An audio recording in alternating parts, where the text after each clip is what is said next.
l'OTC, Pierre Poilievre qui passe son temps à se mettre le pied dans la bouche, et puis une bande de morons à Shawinigan. Hey, les journalistes qui trouvent jamais personne qui est contre la vote contournement avec des arguments qui ont du bon sens, écoutez-moi. La fonction publique est un monstre qui se nourrit de lui-même. On coupe dans l'éducation, on coupe dans la santé, on coupe dans les services à la population. Je suis payé, moi, pour être incompétent. J'avais une belle gang de fonctionnaires à Québec au gros salaire qui se pognent le moine à pleine journée. Maintenant, Donald Trump. Hey, le gros épais. Il ne laisse personne indifférent. Ses commentaires sont directs et il n'a pas la langue de bois. Voici le commentaire de la semaine de Daniel Poulain. Nous allons commencer par l'OTC.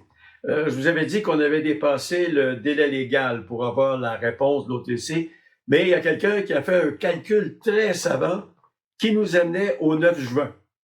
Donc, on attend la réponse de l'OTC pour le 9 juin. On ignore quelle sera cette fameuse réponse, mais on espère tout simplement que ce projet-là va tomber à l'eau. Deuxième chose. Ah ouais, Pierre Poilievre, il a le tour de se mettre le pied dans la bouche.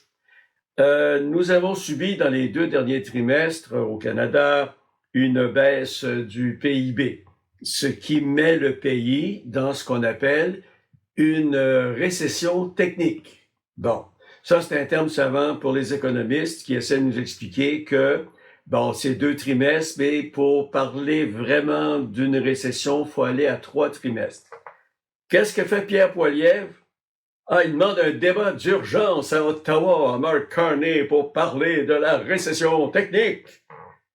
Bon, mais là, vous asseoir bande de politiciens à palabrer sur la récession technique, ça changera absolument rien, first. Et puis, deuxièmement, vous allez commencer à vous ostiner, à vous garrocher des insultes par l'intermédiaire de M. le Président ou Mme la Présidente, puis ça donnera absolument rien. Les politiciens nous disent qu'ils veulent régler le problème du coût de la vie. Et ils nous enlignent des niaiseries, des simplicités du genre que je vais faire 1 pièce par semaine de moins à payer mon épicerie. Là, il y a Paul Saint-Pierre Plamondon. Là, on va faire des règlements pour régler la concurrence dans les épiceries. Ils vont être plus concurrents, tout le monde. Ben oui, on va croire ça. On va croire ça. Écoutez, les lobbies sont tellement puissants vis-à-vis des politiciens. Quand ils vous disent des affaires de même, prenez-en et laissez-en. Bon, c'est ça. Maintenant, à Shawinigan, dans un parc des vétérans, que personne au Québec, probablement à part les jeunes Shawinigan et de grand-mère, ont fréquenté, il y avait une bande d'illuminés, à peu près une vingtaine, de morons, qui étaient masqués avec des lunettes de soleil et qui voulaient un Québec blanc. Là, on parle de suprémacistes blancs. Puis là, hey, les vierges offensées, les politiciens, mes amis, ça s'est pitché, permettez-moi l'expression, sur les murs, déchirer leurs chemises. Ça n'a pas de bon sens, une affaire de même. On a appris, on nous a dit, OK, que la photo que tout le monde a vue au Québec avait été prise par hasard par un passant. Oh! Donc, morale de l'histoire, si le passant en question n'avait pas fait la photo, on ne parlerait pas de cette vingtaine de morts. Ah! Donc, question, est-ce que ce passant anonyme n'était-il pas là, par exprès, pour prendre une photo d'une vingtaine de morons suprémacistes blancs dans un parc fréquenté par le monde de Shawinigan et de grand-mère? Et que là, tout le monde est au plafond. Ça se peut pas, on peut pas faire ça. Gna, gna, gna, gna, gna, gna.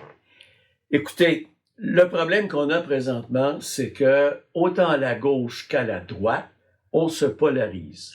On n'essaie pas de comprendre la gauche, on n'essaie pas de comprendre la droite. Je suis à droite, puis moi, là, je vais faire que tout essaye blanc. Puis là, vous avez les extrémistes à gauche qui disent là, faut arrêter des génocides des Palestiniens, puis il faut mettre tous les Juifs en prison. Ça, c'est la gauche. Et vous avez le plus bel exemple présentement en en Colombie, où il y a des élections. Et là, présentement, c'est la gauche qui est au gouvernement, et il y a une espèce de nul imbécile heureux, admirateur de Donald Trump, qui s'adonne à avoir beaucoup d'argent, qui est le candidat de la droite, Puis là, le monde va voter pour ce moron-là, comme les Américains ont voté pour le moron jaune-orange qu'ils ont comme président présentement. Écoutez, là, arrêtez donc de vous polariser, de dire « moi, je suis d'un bord, puis moi, je suis de l'autre ». Parlez-vous, bon danse, parlez-vous pour réussir à vous comprendre.